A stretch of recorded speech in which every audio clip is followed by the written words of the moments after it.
Les élections sénatoriales et de gouverneurs sont prévues par la CENI au mois de mars.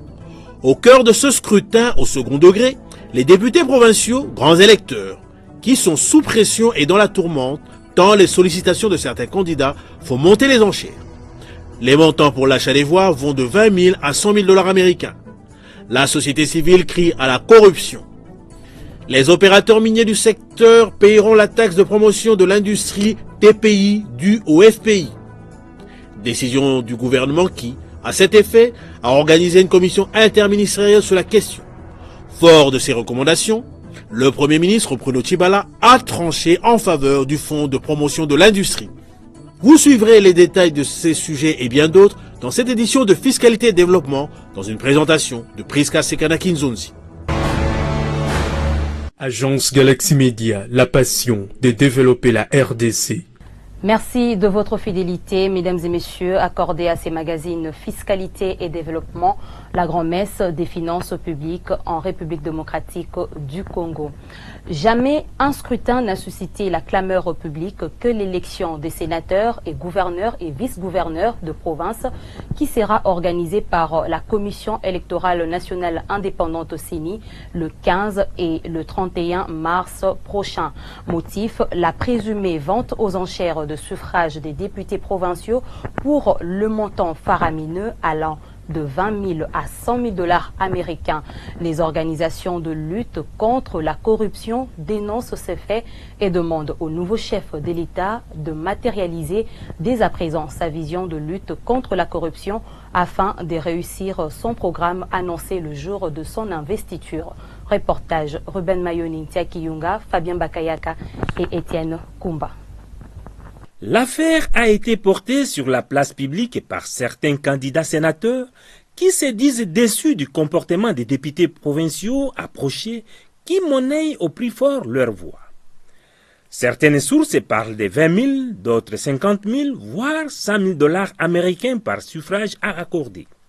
Et pourtant, selon Georges Kapiamba, coordonnateur de l'ONGD à Cage, et Saint-Augustin Mwendambali, directeur général de l'Observatoire de surveillance de la corruption et de l'éthique professionnelle, OCEP, le député provincial est un agent public de l'État qui doit observer les codes de bonne conduite de l'agent public de l'État.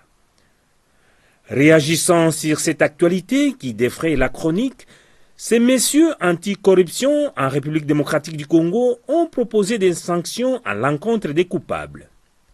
C'est-à-dire les candidats gouverneurs, vice-gouverneurs, candidats sénateurs doivent conquérir les votes auprès des électeurs qui sont les députés provinciaux sur base de leur projet de société, sur base de leur propre profil ou sur base de leur acte antérieur qu'ils ont eu à poser au bénéfice de l'intérêt général. Oui. Et ils ne doivent pas promettre de l'argent, oui, ou encore promettre des postes ministériels parce que ça fait partie aussi de certaines démarches dont nous avons eu des informations. Et moi, je demande à tout le monde de se mobiliser, d'essayer de monitorer, rechercher ce genre de personnes qui se comportent ainsi parce que ce sont des malhonnêtes.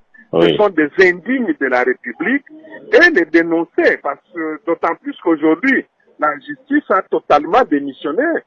La justice n'agit pas. Vous constatez que depuis que cette affaire circule dans les médias, dans l'opinion, aucun communiqué du procureur général de la Cour de cassation a été publié, ne fût-ce que attirer l'attention des uns et des autres que ces faits sont constitutifs d'infractions et que leurs auteurs peuvent être poursuivis et sanctionnés conformément aux lois de la République pour les faire taire. Donc, la justice, on dirait que par son silence, encourage cette pratique de corruption au détriment des intérêts du peuple congolais. L'OCEP a réagi en adoptant deux attitudes. La première est celle d'indignation, de voir que la classe politique continue à se distinguer en matière de pratiques de corruption. La deuxième attitude est celle de satisfaction, de voir quand même que dans la République démocratique du Congo, il y a des gens qui ont compris qu'on ne construit pas le pays en pratiquant la corruption.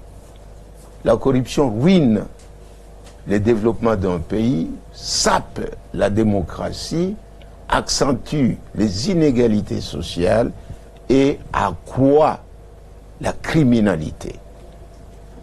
À ce titre, ces citoyens qui ont pu résister devant les tentatives de corruption de la part de certains candidats ou de la part de certains députés méritent vraiment d'être appelés des patriotes.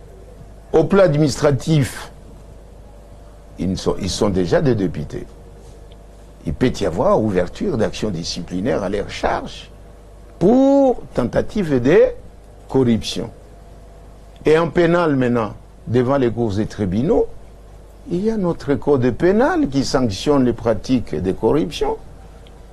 Il y a 5 articles qui sont réservés aux sanctions des pratiques de corruption. Dans ces combats de moralisation de la vie publique, la population a un grand rôle à jouer pour changer les comportements des animateurs des institutions. Dans cette optique, la conception de la politique doit être repensée. Les charges publiques doivent être désormais, dans ces cas, considérées comme une occasion de servir et non de se servir, a-t-il renchéri. Ainsi, Saint-Augustin Mwenda-Mbali a demandé à tous les Congolais, particulièrement aux sénateurs, gouverneurs et députés provinciaux, de se départir de ces fléaux qui annihilent tout espoir de développement de la République démocratique du Congo. Il faudrait absolument que nous puissions combattre cette corruption. Oui. Comme nous avons un président qui a donné le ton pour dire qu'il va s'inscrire dans la lutte contre la corruption, tous nous devons nous mettre debout pour combattre cette corruption et ne pas nous taire parce que celui qui bénéficie de cette corruption est membre de notre ethnie ou de notre tribu. Nous ne devons pas accepter ça parce que c'est un mal qui ronge notre société et qui empêche aujourd'hui notre pays de pouvoir se moderniser et se développer au mieux des intérêts des peuples congolais. Les candidats députés, les candidats sénateurs, les candidats gouverneurs, vous devez savoir que vous êtes redevables. Vous aurez été désignés par le peuple congolais afin que vous puissiez lui rendre l'ascenseur. L'heure est donc venue pour que les députés provinciaux récemment élus n'envoient pas au Sénat et ne mettent pas à la tête de nos provinces des sénateurs et gouverneurs corrupteurs et qu'à leur tour qu'ils ne fassent pas partie des députés corrompus parce qu'il n'y a pas de corrompus sans corrupteurs et vice-versa.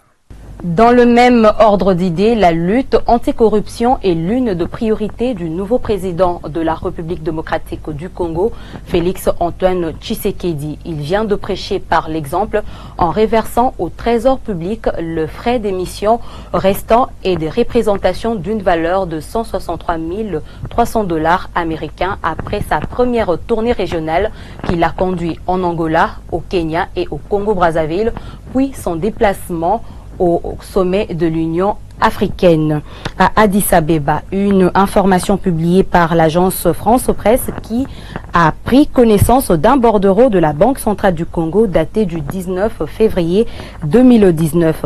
Même si certains observateurs s'interrogent sur le montant initial de ces frais, Félix-Antoine Tshisekedi Tshilombo est le deuxième président congolais à poser un tel acte après Kasavubu tout est début de son mandat vers les années 60. C'est donc un exemple à suivre.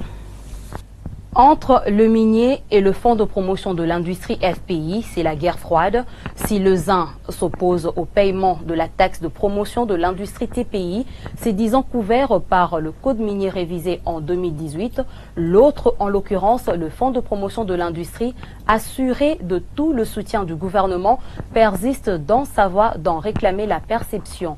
Du 2 au 13 février dernier, une commission interministérielle s'est penchée sur le dossier. C'est à l'issue de ces délibérations que le Premier ministre Bruno Tshibala a rétabli dans sa décision du 13 février 2019 le FPI dans ce droit.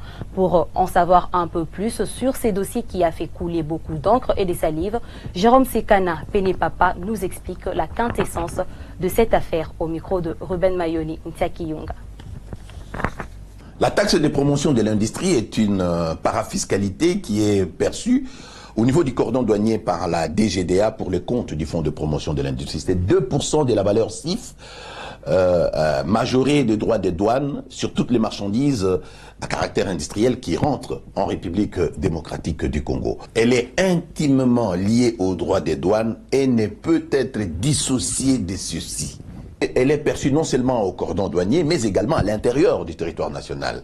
C'est-à-dire tous les opérateurs économiques qui ont des activités à caractère industriel et qui vendent leurs produits, ils doivent également payer le 2% de la TPI locale. Ce qui fait que, bon, c'est une taxe qui a toujours été perçue depuis que le Fonds de promotion de l'industrie existe.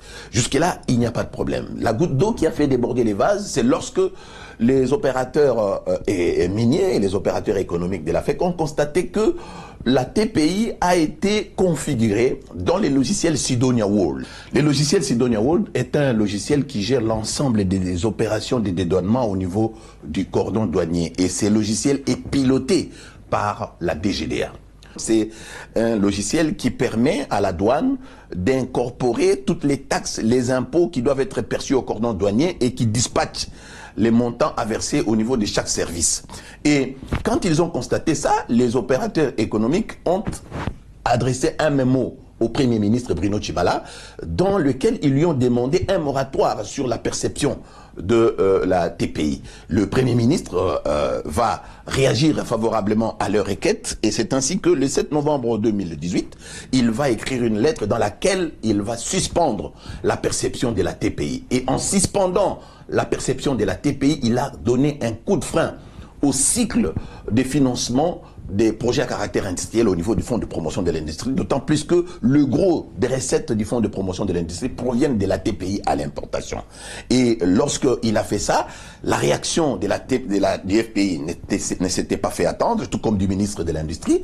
Eh bien, le chef de l'État a été saisi et le président de la République sortant, Joseph Kabila Kabange, a instruit son directeur des cabinets, le professeur Néhémie Milanya Wilonja, qui a pris une lettre en date du 26 novembre 2018, dans laquelle il conseille au Premier ministre de faire attention parce que suspendre la perception de la TPI au niveau du cordon douanier équivaudrait à tuer le Fonds de promotion de l'industrie. Il conseille au Premier ministre de pouvoir mettre sur pied une commission interministérielle pour examiner le problème dans toutes ses facettes. Ce qui fut fait. Et au cours de cette commission interministérielle, on a trouvé toutes les administrations qui sont impliquées au dossier, mais également les représentants de la FEC, sauf les miniers ne s'étaient pas pointés, ils ont boudé cette réunion-là. Et après avoir examiné froidement les tenants et aboutissants de ce problème, après avoir examiné la légitimité de cette taxe, eh bien, le Premier ministre est revenu à la raison et il a pris en date du 13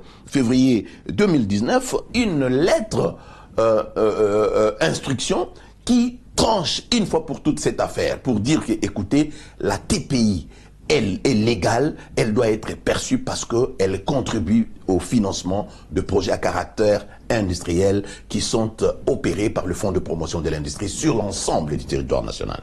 En tout cas, c'est une fuite en avant que nous observons. Pourquoi? Parce que les opérateurs économiques savent très bien qu'au niveau de l'article 220 du Code minier, on n'a pas repris le Fonds de promotion de l'industrie. Cela veut dire que le Fonds de promotion de l'industrie n'est pas concerné par l'article 220 du Code minier. Et en plus, ils ont peur de payer près de 30 milliards de francs congolais qu'on a pu comptabiliser, qu'on a pu retracer, relevant de la TPI à l'importation que les opérateurs miniers n'ont pas payé depuis très longtemps. Restons au Fonds de promotion de l'industrie FPI où, selon un communiqué qui vient de nous parvenir, certaines fausses informations circuleraient dans le média et autres réseaux sociaux. Pour en savoir plus, suivez la lecture de ces communiqués qui nous est faite ici par Patience Vumilia Bokole. Consécutivement à son communiqué du 29 janvier 2019, le Fonds de promotion de l'industrie porte à la connaissance de l'opinion publique ce qui suit. Depuis quelques semaines, des informations erronées sur ces débiteurs sont véhiculées au travers des médias et réseaux sociaux par des personnes mal intentionnées et en quête du sensationnel, dans le seul but inavoué de jeter l'opprobre sur ses dirigeants ainsi qu'à certaines autorités politiques bien ciblées. À ce sujet, le FPI apporte un démenti formel sur la véracité des informations rapportées notamment par RFI dans son édition du journal Afrique du mardi 19 février 2019 et de TV5 dans son journal Afrique du mercredi 20 février 2019 à 21h30 qui ont fait allusion sans preuve à des pratiques de corruption et des détournements du fonds du FPI par certaines autorités politiques. Par ailleurs, en tant qu'établissement public ayant reçu mission de promouvoir l'industrie locale, le FPI, pour recouvrer ses créances, utilise des voies et canaux autorisés et non ceux anonymes. Il refuse donc d'être utilisé à chaque fois qu'il se profile des nominations et autres mises en place des nouveaux dirigeants comme cheval de Troie en faveur des politiciens en mal de positionnement pour se régler des comptes en instrumentalisant les ONG qui s'évertuent à envenimer les antagonismes dans les microcosmes politico-administratifs pour régler leurs divergences politiques.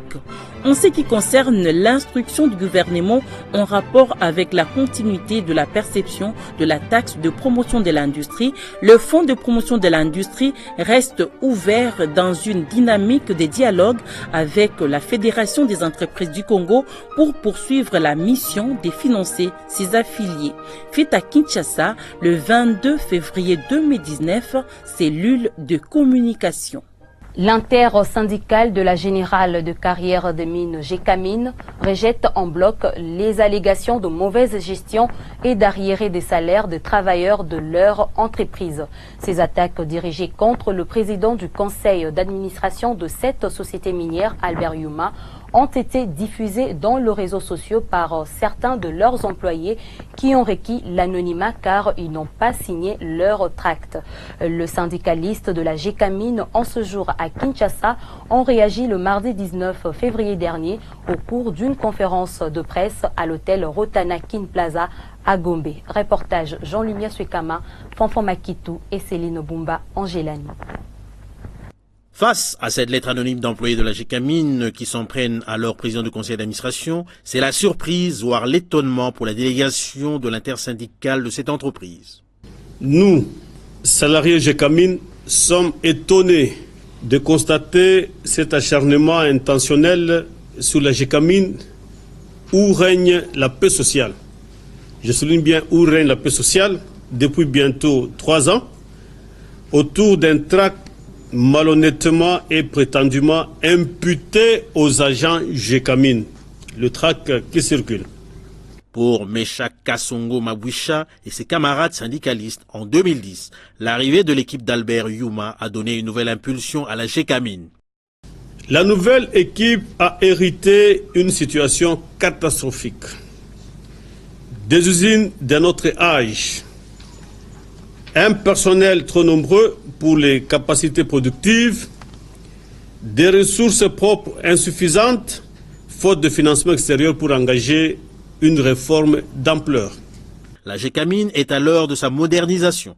On a installé un module SX pour améliorer, pour nous permettre de vendre le cuivre pur au prix du marché. Nouvelle usine du broyage de Kamatanda, installation d'une nouvelle usine à Kingamiambo à Kolwezi, démarrage à fin novembre 2019 d'une nouvelle usine à Desiwa en partenariat avec des Chinois à Kolwezi. Les nouvelles usines fleurissent, gage pour la Gécamine de redevenir un champion national, voire international. En 2010, la société n'avait plus que 400 000 tonnes de réserves minières, mais suite aux négociations menées notamment par le président du conseil d'administration, la société a récupéré 2 millions de tonnes de cuivre à KCC. Les parts de Gécamine dans Boss Mining sont passées de 30 à 49% et cela a permis aussi la récupération de la mine de Desiwa cité CO qui permettent aujourd'hui d'envisager l'avenir avec des mines qui lui appartiennent. Le comité de gestion, sous l'impulsion du conseil d'administration en accord avec l'intersyndicale, ont pris des mesures courageuses pour mettre fin aux arriérés de salaire et assurer le paiement régulier de ceux-ci.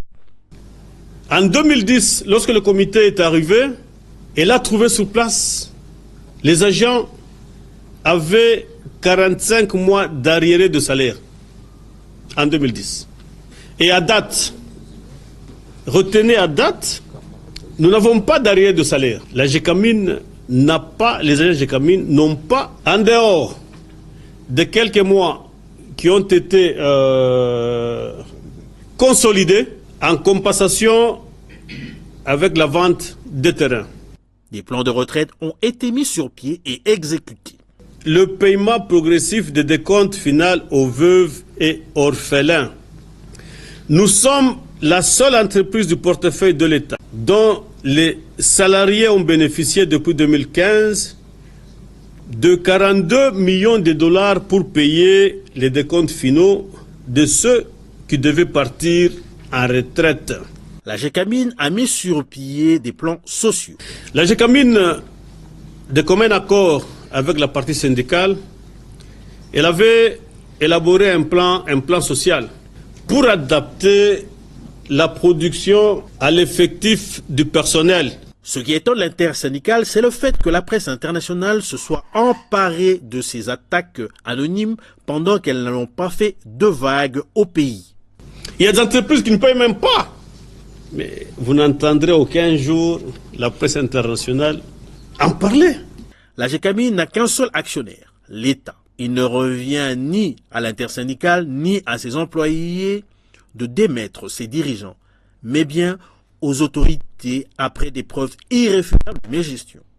S'il y a quelqu'un qui a une preuve, vraiment, il peut dire non, voici la preuve que je donne. Voici mes preuves sur le détournement ou sur la mégestion de la GECAMIN. On ne voit pas l'État congolais croiser les bras lorsqu'on présente une telle situation.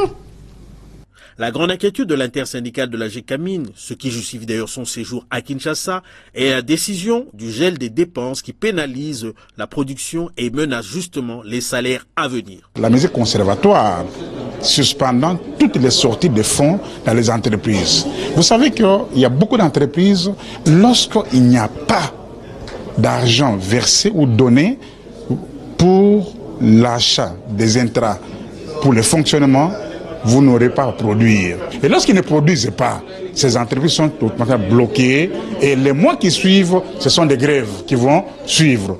La GECAMIN doit coûte que coûte amorcer son décollage et faire davantage participer ces 5000 travailleurs aux fruits de sa reprise.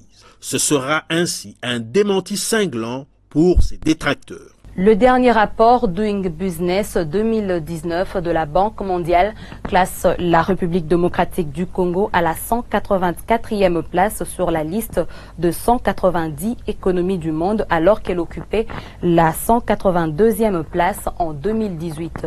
C'est dans ce cadre que l'Agence nationale pour la promotion des investissements ANAPI entreprend depuis le début du mois de février des séances de sensibilisation de différents contributeurs autour de performances et contre-performances de la RDC sur les indicateurs du dit rapport.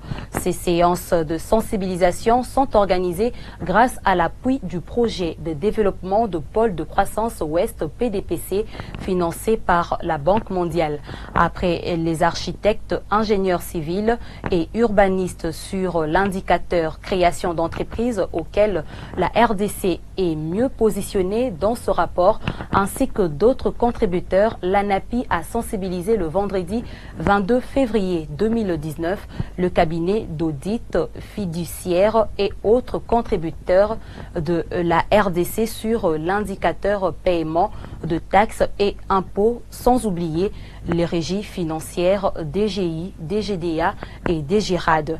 Cet atelier de sensibilisation sur les réformes mises en œuvre sur le paiement de taxes et impôts est organisé en perspective de la publication de l'édition du rapport Doing Business 2020. De façon spécifique, l'atelier a poursuivi 4 principaux objectifs, à savoir sensibiliser les contributeurs sur les différentes réformes mises en œuvre par la RDC sur l'indicateur paiement de taxes et impôts, obtenir l'appropriation de contributeurs sur les avancées réalisées dans l'amélioration de cet indicateur en RDC, restituer les conclusions du rapport Doing Business 2019 sur l'indicateur sus évoqué afin de donner une meilleure compréhension de la méthode de Doing Business aux contributeurs et enfin collecter les différentes contraintes rencontrées dans la mise en œuvre de réformes, se rapportant à l'indicateur concerné en vue de trouver des solutions efficaces. Le secteur de l'industrie est également pourvoyeur de recettes non fiscales pour le compte général du Trésor public, suivant l'ordonnance loi numéro 18/003 du 13 mars 2018 fixant la nomenclature de droits, taxes et redevances du pouvoir central. C'est la Direction générale des recettes administratives, judiciaires, domaniales et des participations DGRAD qui a pour mission d'ordonnancer et de recouvrer les recettes non fiscales. Patience Oumilia Bokole nous énumère les actes générateurs de recettes issus du secteur de l'industrie. Suivez. Au total, 4 actes générateurs des recettes sont ordonnancés et recouvrés par la Direction générale des recettes administratives, judiciaires, domaniales et de participation des DGRAD dans les secteurs de l'industrie, parmi lesquels la taxe relative à la protection de la propriété industrielle, fait générateur, dépôt des brevets, marques, dessins et modèles industriels, dénominations commerciales, enseignes, indications géographiques, slogans publicitaires ou contrats de licence d'exploitation, demande de modification, demande des revendications, inscription, cession et transmission, changement d'adresse, demande des restaurations des droits, demande des maintiens en vigueur et de renouvellement, consultation des registres. Les taxes relatives à la métrologie légale, fait générateur, détention et vérification des instruments de mesure à usage industriel et ou commercial. La taxe relative à la normalisation, fait générateur, apposition de la marque nationale de conformité aux normes, vente des recueils de normes, inscription sur les registres nationaux de conformité aux normes, ainsi que la taxe sur les transferts des royalties, le savoir-faire d'entreprise et le contrat d'assistance en matière de propriété industrielle, fait générateur, tout contrat signé en matière de propriété industrielle et ou émission des factures. Dérogations prévues dans la législation fiscale, lacunes ou vides dans la législation, dépenses fiscales dans la terminologie des finances publiques, autant de sens que peut prendre le groupe de mots niche fiscale. C'est ces derniers que votre magazine a choisi pour vous expliquer dans le cadre de sa rubrique mots économiques du jour. Les explications sont de Ruben Mayoni, Ntiaki Yunga. On appelle niche fiscale d'abord une dérogation prévue dans la législation fiscale qui donne la possibilité aux contribuables de réduire le montant de ses impôts par rapport au cadre du régime général. Pour en bénéficier, le contribuable doit remplir certaines conditions. Ensuite, une niche fiscale est aussi une lacune ou un vide dans la législation qui permet d'échapper à l'impôt sans être en infraction. Enfin, une niche fiscale est également appelée dépense fiscale dans la terminologie des finances publiques. Elle peut alors prendre la forme des charges déductibles, des revenus ou des recettes globales d'abattement d'impôts. D'un point de vue politique, la niche fiscale peut être un moyen d'encourager les contribuables à orienter leurs investissements ou leurs comportements dans telle ou telle direction. Les niches peuvent être aussi des catégoriels offrant des avantages fiscaux à certaines professions ou corporations que l'on souhaite favoriser avec ou sans arrière-pensée électoraliste. Du fait de la progressivité de l'impôt sur les revenus, les niches fiscales dont bénéficient les particuliers sont en général plus favorables aux contribuables aisés.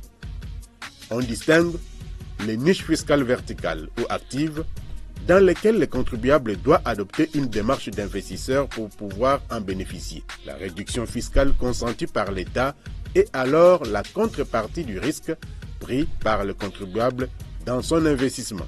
les niches horizontales ou passives dont le contribuable peut bénéficier sans démarche particulière si sa situation objective ouvre droit à ces dispositifs. En France, par exemple, le nombre de niches fiscales est estimé à environ 500, représentant un manque à gagner de 50 à 70 milliards d'euros pour le budget de l'État. Beaucoup d'événements ont marqué la vie de l'autorité de régulation et de contrôle des assurances ARCA en sigle en 2018. Il s'agit entre autres du recrutement du personnel, des séances d'information et de formation, de la participation à Indaba Mining en République sud-africaine et à la 3e conférence minière du Lualaba. La liste n'est pas exhaustive. Ainsi, l'ARCA se veut une institution hautement technique, professionnelle et qualifiée dans les secteurs des assurances en RDC. Je vous propose de suivre la rétrospective des activités de cette institution qui nous est parvenue du service de communication de l'ARCA.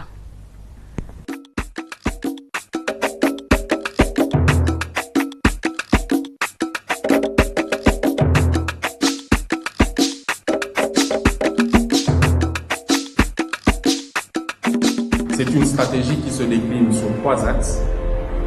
Premièrement, nous travaillons pour mettre en place une institution qui soit hautement technique, qui soit professionnelle et qui soit qualifiée, c'est-à-dire un régulateur et un contrôleur efficace sur le marché. C'est le rôle de l'ARCA. Le deuxième axe, c'est celui d'avoir des opérateurs agréés ou autorisés de qualité, tel que je l'ai défini précédemment. Et en troisième axe, c'est de mettre en place un encadrement de notre marché au profit de la population et de l'économie, mais autour également des assurances obligatoires que le Code a fixées.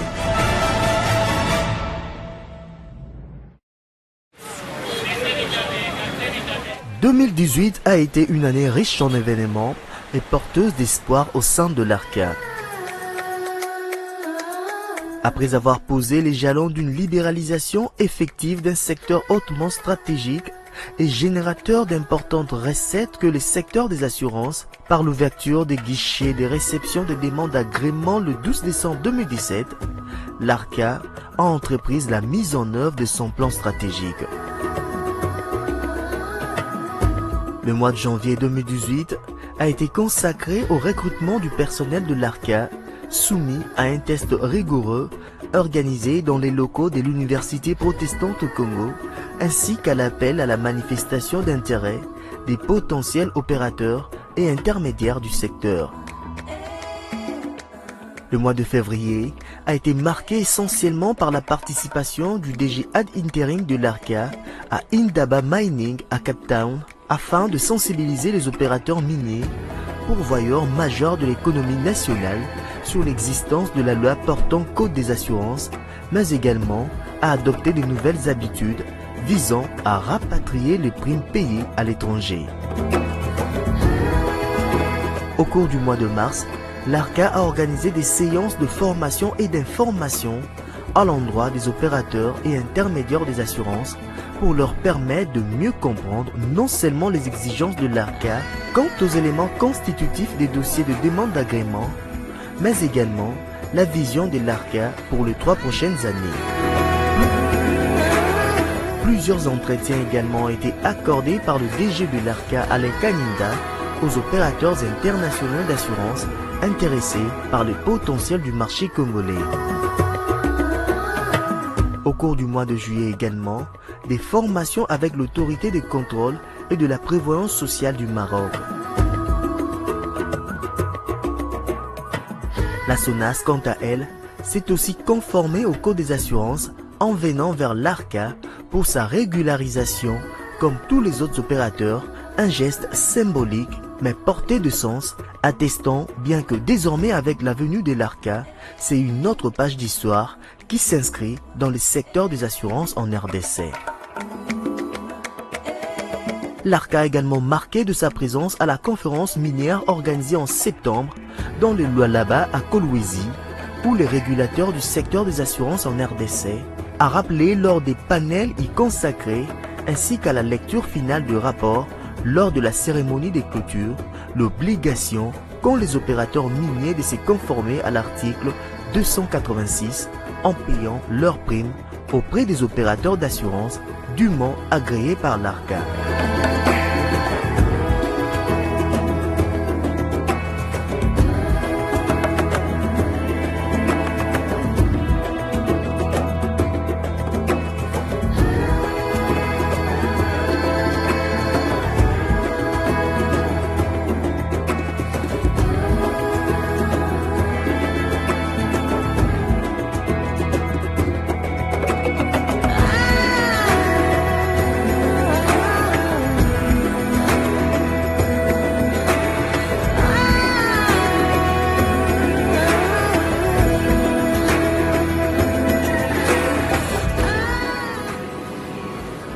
L'année 2018 s'est clôturée par la conférence organisée par l'ARCA sur l'état d'avancement de la libéralisation du secteur des assurances ainsi que les projections. Tout porte à croire qu'avec le dynamisme, la dextérité et la vision de l'équipe dirigeante de l'ARCA, que les conditions de vie des Congolais vont s'améliorer grâce à la forte mobilisation des fonds que va engager le secteur, lesquels fonds permettront à l'État congolais de matérialiser la révolution de la modernité.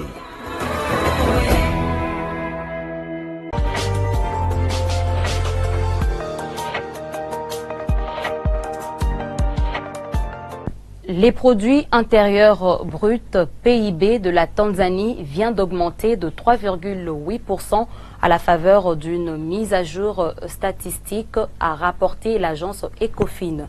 L'année 2015, désormais prise en considération pour le calcul du PIB de ces pays d'Afrique de l'Est, en remplacement de l'année 2007 auparavant. Grâce à cette mise à jour statistique, le PIB de ces pays est passé de 90,8 milliards de shillings, environ 39,05 milliards de dollars américains, à 94,3 milliards de shillings, environ 40,56 milliards de dollars américains, enregistrant ainsi une hausse de 3,8%.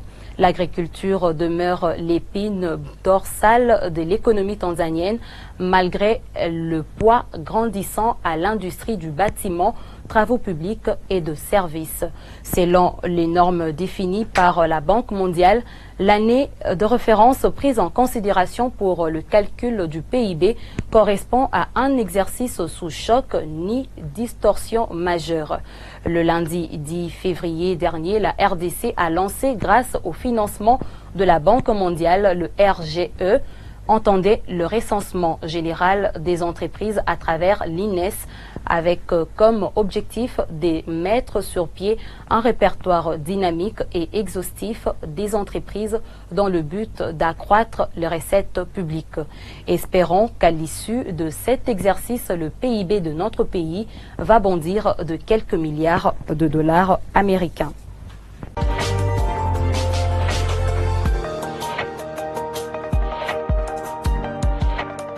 Tendance de cours de principales matières premières sur le marché international au deuxième fixing du samedi 23 février 2019. Sachez que le prix du baril du brut est toujours en hausse à 66,97 dollars américains à Londres, soit une hausse de 0,04%. Hausse également de 0,49% pour les barils de la mer du Nord qui s'est vendu à 57,14 dollars américains à New York. Le produit minier affiche également une hausse. Le cuivre a terminé sa semaine à 6394,50 dollars américains, en hausse de 0,80% la tonne. Cobalt s'est stabilisé à 31 000 points et l'once d'or de son côté a haussé de 1,33% pour se vendre à 1330,60 dollars américains. Les clignotants de céréales sont au vert, plus plus 1,21% pour le maïs qui s'est vendu à 375 $ américains comme la semaine dernière, plus 1,54% pour le riz qui est à 10,19 $ américains la tonne et plus 0,99% à 486 $ la tonne du bleu. Pour les autres produits agricoles, baisse de 1,38% du prix de la tonne du café qui s'est négocié à 100 $ américains. Baisse également de 1,25% pour la tonne du cacao qui a coûté 2288 $ américains et hausse par contre du prix de la tonne du coton de 3,88%, s'est vendant à 73 $ américains. Sur le plan interne, cette fois-ci, nous vous fournissons l'évolution de prix de biens et services sur le marché, particulièrement les denrées alimentaires de grande consommation. Philo Cholebapeke a sillonné quelques principaux marchés de Kinshasa pour collecter les tendances de prix de quelques denrées au samedi 23 février 2019. Commençons ce tour d'horizon des prix des denrées alimentaires de grande consommation avec le poisson chinchard, communément appelé mpiodi, dont le prix d'un carton de 30 kg a connu une baisse de 97 500 francs congolais à 96 000 francs congolais, soit une baisse de 1500 francs congolais. Nous sommes au marché de la Liberté dans la commune de Massina. Même constat fait au marché central où le prix est passé de 97 000 francs congolais à 93 000 francs congolais, soit une baisse de 4 000 francs congolais. Même tableau au marché Ziguida où le prix est passé de 100 000 francs congolais à 95 000 francs congolais, soit une réduction de 5 000 francs congolais. Et enfin, au marché Gambela, il est passé de 95 000 francs congolais à 92 000 francs congolais, soit une baisse de 3 000 francs congolais. Cette baisse du prix de poisson chinchard s'explique par son abondance sur les marchés quinois. Pour l'huile végétale, un bidon de 5 litres coûte 14 000 francs congolais. Nous sommes au marché de la Liberté dans la commune de Massina.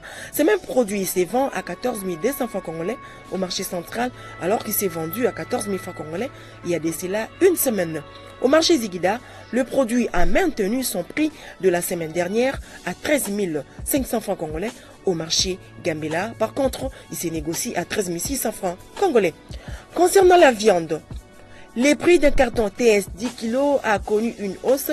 Il est passé de 93 000 francs congolais à 93 300 francs congolais, soit 300 francs congolais de plus par rapport à la semaine qui vient de se terminer. Nous sommes au marché de la Liberté. Baisse par contre au marché central où le prix est passé de 93 500 francs congolais à 93 400 francs congolais, 93 350 francs congolais au marché Ziguida.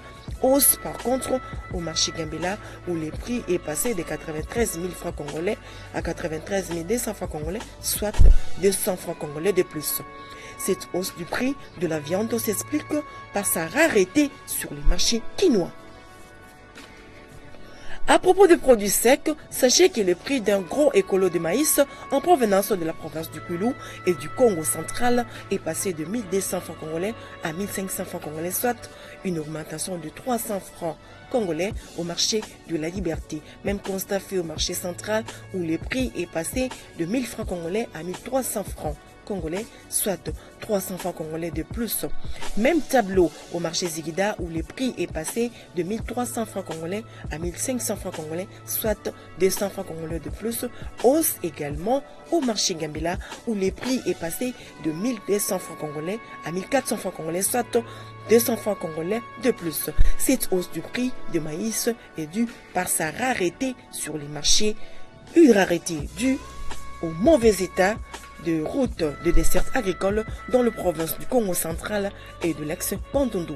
Terminons ce tour d'horizon des prix avec les haricots. Le prix d'un bol, appelé communément Ebundeli, a coûté 1400 francs congolais au marché de la Liberté, 1300 francs congolais au marché central, 1200 francs congolais au marché Ziguida et 1500 francs congolais au marché Gambela. Voilà donc les tendances de prix de quelques denrées alimentaires collectées au samedi 23 février 2019 sur les principaux marchés de Kinshasa, la capitale de la RDC. Et puis, l'Institut national de la statistique INES, de son côté, nous fournit chaque semaine les informations sur l'indice de l'inflation. Voici celle de la semaine du lundi 18 au samedi 23 février 2019. Muriel Makessé nous en dit plus. Pour la semaine du 18 au 23 février 2019, l'inflation est de 0,059% au niveau national et 0,078% à Kinshasa. En cumul, l'inflation a atteint 0,635% au niveau national et 0,832% à Kinshasa. L'inflation annualisée se situe à 4,197% au niveau national et 5,533% à Kinshasa. En glissement annuel, l'inflation est de 5,690% au niveau national et 5,689% à Kinshasa. L'inflation de la semaine est consécutive à la légère hausse des prix de viande, des produits laitiers, des fruits et des épices.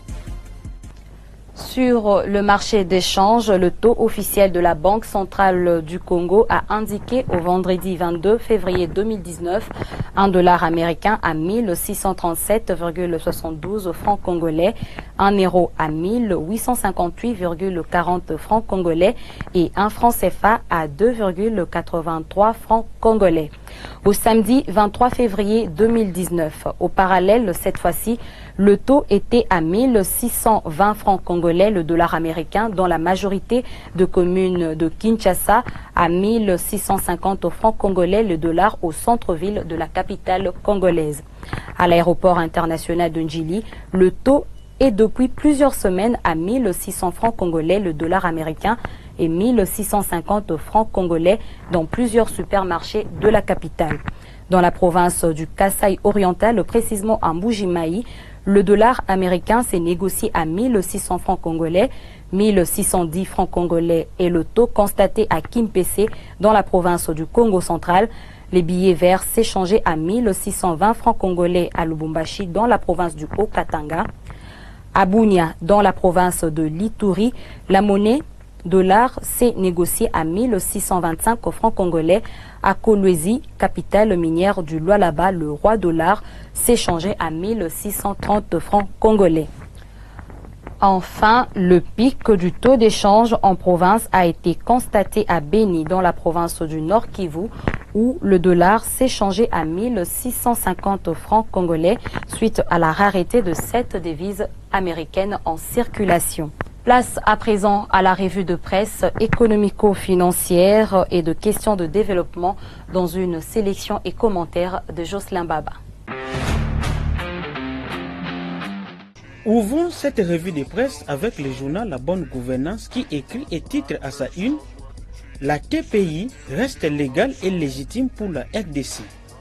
Selon ce journal, la demande de suspension des perceptions de la taxe de promotion de l'industrie à l'importation formulée par des sociétés minières n'est pas fondée, du fait qu'elle voudrait à une exonération rapide ou camouflée. Autoriser cette exonération détruirait l'esprit et la lettre du code minier, réviser et nuirait l'esprit gravement aux activités du Fonds de promotion de l'industrie FPI, conclut La Bonne Gouvernance. Dans un autre registre, le même journal s'intéresse au point de presse de l'intersyndical de la GECAMIN sur les prétendus arriérés des salaires des travailleurs. Selon le numéro 1 de cette intersyndical, les revendications formulées par les travailleurs de la GECAMIN sont infondées, car ils n'ont aucun mois d'arriérés des salaires à fin janvier de l'année en cours. Les 45 mois d'arriérés trouvés en 2010 par l'actuel comité de gestion ont été apurés.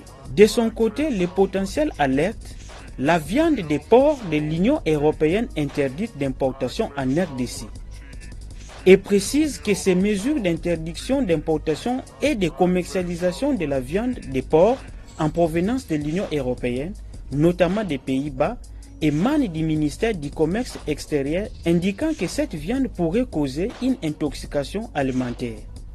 Yumbi, les Médecins sans frontières annoncent son retrait progressif, écrit Forum des As. 2 mois après son intervention d'urgence médicale, Médecins sans frontières retire progressivement ses équipes dans la zone de santé de Yumbi, rapporte le quotidien. Cette organisation humanitaire internationale entend laisser la place à d'autres acteurs pour une prise en charge à long terme des populations. Les phares relaient la même information et titre Yumbi. Des humanitaires recommandent une réponse rapide et prolongée. Selon les tabloïds, le dernier bilan fait mention de plus de 900 morts. Les estimations des populations font un état de 12 500 personnes déplacées internes et de 15 000 réfugiés en République du Congo. Bouclons cette revue de presse de l'Ecofim avec notre consoeur La Tempête des Tropiques, qui s'intéresse au mouvement des populations en RDC et parle de plus de 2 millions de déplacés concernés. Évaluation faite par l'Organisation internationale pour les migrations durant la période du 22 février au 28 novembre 2018, ayant couvert 137 zones de santé dans les provinces concernées. Selon le journal, l'Organisation internationale pour les migrations RDC avance un nombre de 2 964 264 personnes déplacées en 2016 et de 4 526 556 personnes retournées en novembre 2018. Merci de nous avoir suivis. Mesdames et messieurs, voilà, tout est bien et qui finit bien. Merci à la grande équipe qui a concouru à la réalisation de ces magazines. Patience Oumelia Bokole, Céline Bumba Angelani, Jocelyn Baba, Fanfon Makitou et le grand réalisateur Guillaume Mouzembe Degonzac. Quant à moi, je vous retrouve prochainement avec le même plaisir. Au revoir.